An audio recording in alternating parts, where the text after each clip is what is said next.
पसीने वाली बहू। हाय रब्बा, अरे नास पीटी, पसीने बहा बहा के पूरे घर में पसीने की बाढ़ को बुलावा दिया है तूने। अरे तो मैं क्या करूं माँ जी, आप ही बताओ। अरे भगवान से गुहार लगाओ के उठा ले मुझे। ये कहानी है अक्षरा की, जिसे शादी के पहले से बहुत पसीना आता है। फिर चाहे वो गर्मी हो या बरसात हो या फिर ठंड हो, शादी तो जैसे तैसे हो जाती है। अक्षरा के पति रणवीर को ये बात पता नहीं होती कि अक्षरा को इतना ज्यादा पसीना आता है, और ना ही उसकी सास कौशल्या और ससुर ब्रिजमोहन को पता था। लेकिन वक्त के साथ साथ कुछ ही दिनों में अक्षरा के पसीने से सभी को काफी दिक्कत होने लगती है। तो चलिए होते हैं रूबरू इस पसीने वाली बहू से। बहू, अरे ओ अक्षरा बहू, कहाँ मर गई? क्या हुआ माँ जी, बोलिए। अक्षरा पसीने से लदी हुई थी और उससे बहुत ज्यादा गंदी बदबू आ रही थी, जिससे सभी अपने नाक पर हाथ रख लेते हैं। हाय रब्बा, इतनी गंदी बदबू तो गटर की भी नहीं आती। सीरियसली यार अक्षरा, तुम्हारे पसीने की बदबू दूर दूर तक आ रही है। तो मैं किसी बर्फीले इग्लू में बैठकर खाना नहीं बना रही हूँ। इतनी गर्मी है, 2 मिनट गैस के सामने खड़े रहो तो पूरा पसीने से नहा लेते हो आप। इतनी भयंकर गर्मी है, अगर इतनी प्रॉब्लम है तो लगा लो ना रसोई में भी एसी। हाँ हाँ लगा लेते हैं। वैसे भी तेरे मायके वालों ने हमें ट्रक भर के नोटों की गड्डी जो दी है, हैं? क्या बात करती है। मैं भी चूल्हा चौका कर चुकी हूँ, लेकिन इतना पसीना मुझे तो कभी नहीं आया। ऐसे ही एक दिन कौशल्या देखती है कि खाना बनाते समय अक्षरा के माथे का पसीना टपक कर कढ़ाई में गिर रहा है।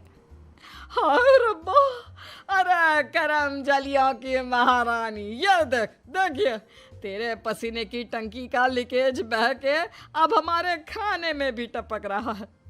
अब अपना खारा पानी तू नमक के तौर पर इस्तेमाल करेगी क्या हमारे खाने में? माँ जी, मैंने जानबूझकर नहीं किया है। और रही बात पसीने की टपकने की, तो इसी बहाने ये घट्टे की सब्जी ना और भी नमकीन और स्वादिष्ट हो जाएगी मेरे पसीने की मिलावट से। छी छी छी छी, मैं जा रही हूँ बाथरूम, क्योंकि मुझे तो तेरी बातों को सुनकर और ये खाना देखकर ही उल्टी आ रही है। आज तो कुछ नहीं पकाएगी। आज हम तीनों तुझे छोड़कर बसंत भोजनालय चले जाएंगे। तू अकेले ही चखते बैठ अपने पसीने से भरे हुए ये व्यंजन। अगले दिन जब रणवीर दफ्तर से घर आता है, तभी वो अपने कमरे में अक्षरा से कहता है, अक्षरा, कल बॉस की वाइफ का बर्थडे है, इसलिए उन्होंने हमें खास न्योता दिया है, तो तुम और मैं कल पार्टी में जाएंगे। मैं ब्लैक कोट पहनूंगा, तो तुम ब्लैक साड़ी पहन लो। ओके पति जी, और कोई आदेश? नहीं नहीं, आदेश नहीं, लेकिन एक रिक्वेस्ट है। वैसे तो पार्टी में एसी होगी, लेकिन फिर भी ना, तुम पूरी परफ्यूम की बोतल को अपने ऊपर छिड़क के ही चलना। एक क्या, मैं तो कहता हूँ 5 चाय बोतल को छिड़क लो ना, क्योंकि अगर किसी ने तुम्हारे पसीने की बदबू को सूंघ लिया ना, तो फालतू में सीन क्रिएट हो जाएगा वहां पर। ठीक है? मुंह टेढ़ा करके अक्षरा जवाब देती है, ठीक है, लगा लूंगी, खुश। अगले दिन पार्टी के लिए अक्षरा सच में 5 परफ्यूम की बोतल को अपने ऊपर छिड़क कर सज धज के रणवीर के साथ पार्टी में चली जाती है। पार्टी में एसी थी, इसलिए पहले के 15 से 20 मिनट तो कुछ भी नहीं हुआ, लेकिन उसके बाद से जो अक्षरा को पसीने छूटने शुरू हुए कि बस वो पसीने से भीग कर गीली होती ही जा रही थी, और उसकी बहुत गंदी बदबू भी आने लगी, जिसको सुनकर पार्टी के गेस्ट आपस में बात करने लगे। अरे ये इतनी गंदी बदबू कहाँ से आ रही है? शायद किसी के जुराबों की गंदी बदबू है ये। जुराबे नहीं, मामला कुछ और ही है जनाब। इतनी बड़ी 5 स्टार पार्टी में पता नहीं कहाँ से घुस गया कोई गटर का कीड़ा। तभी रणवीर अक्षरा को धीरे से कहता है, तुम्हें कहो तो ना, परफ्यूम, पाउडर और साबुन से 10 बार नहाना। लेकिन तुम्हें तो पता है ना कि मुझे पसीने छूटते ही हैं, चाहे कितना भी कुछ भी कर लूं। और उनकी ये बात बगल में खड़ी एक बूढ़ी औरत सुन लेती है और वो बवाल मचा देती है। अरे बाप रे, ये गंदी महक तो यहाँ से आ रही है।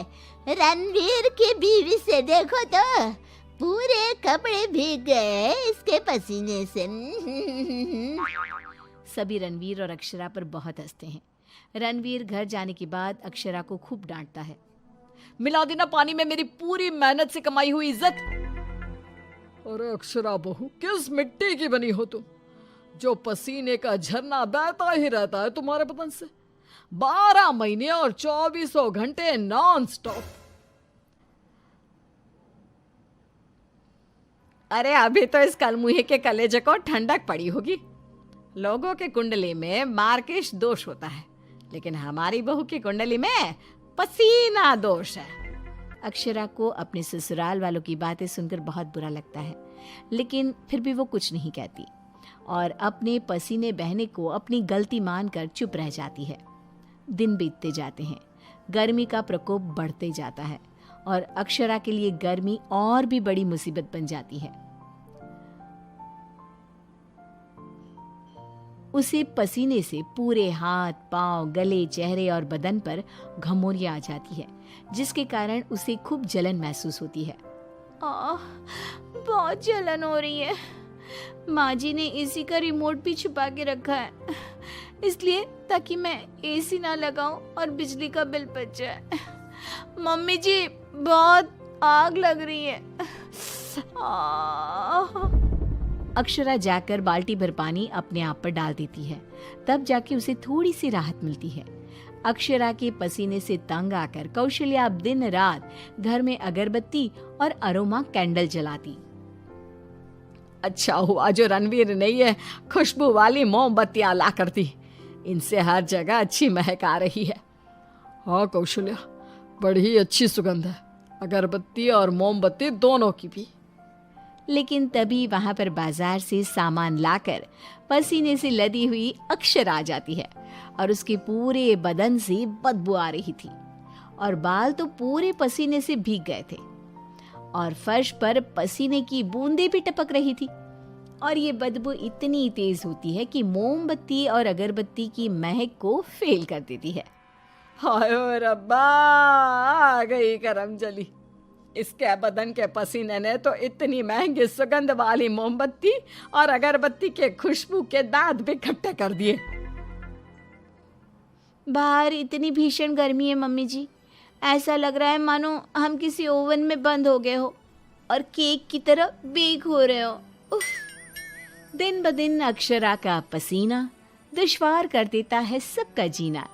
कभी वो सोते समय पूरे बेड के साथ साथ साइड में रखे हुए रणवीर की इम्पोर्टेंट फाइल्स को अपने पसीने से भिगा देती, तो कभी वो गर्मी से अपने बालों में हुए जुओं को गलती से खाने में मिला देती। हाय रब्बा, आज तो हद ही हो गई, खाने में जुए।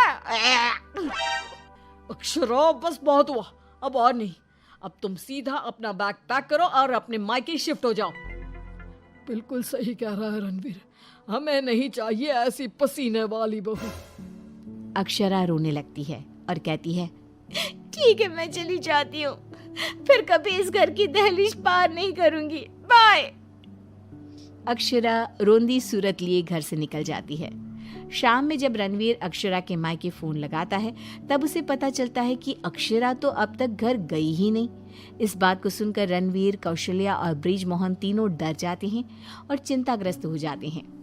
हायो रब्बा, अब कहाँ ढूंढे हम अक्षरा बहू को। मुझे एक जगह पता है मम्मी, जब भी अक्षरा का मूड ऑफ होता है तो वो वहीं पर जाकर बैठती है। रणवीर, कौशल्या और ब्रिजमोहन तीनों एक नदी के किनारे जाते हैं, जहां रात के अंधेरे में अक्षरा नदी की साइड की बेंच पर बैठे हुए बिलख बिलख कर रो रही थी। रणवीर तुरंत जाकर अक्षरा के गले लग जाता है और उससे तीनों माफी मांगते हैं। अक्षरा, हमें माफ कर दो, तुम्हें पसीना आना नेचुरल है, लेकिन तुम जानबूझकर नहीं करती हो ये, और हमने तुम्हें गुस्से में क्या क्या नहीं कहा।